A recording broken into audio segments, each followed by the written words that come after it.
Hey people, this video is going to be about completion or auto-completion in Helix.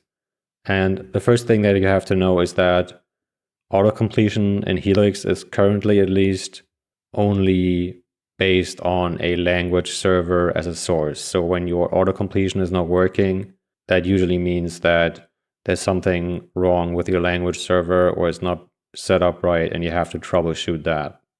If you want auto-completion based on a different source, for example, the buffer that you are currently in, you need to use a language server for that.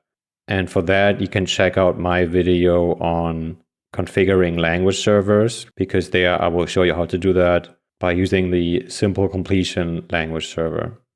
Okay, so right now I am in this Python file here, and I have a Python LSP installed, and it's working. And if I want to use completion in Helix, all I need to do is just type something.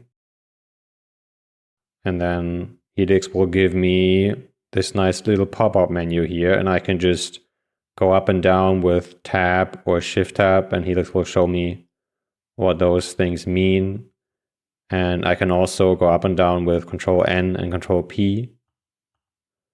And if I want to accept a completion item here, I can just press enter, and if I want to exit, I can press Ctrl-c. Okay, now let me do this again here. Let me type something here, and now I will accept this. Now I can just type something here, press tab to go to the next one, press tab again, and now I'm done with this part. Alright guys, that's it for this video. See you in the next video. Bye.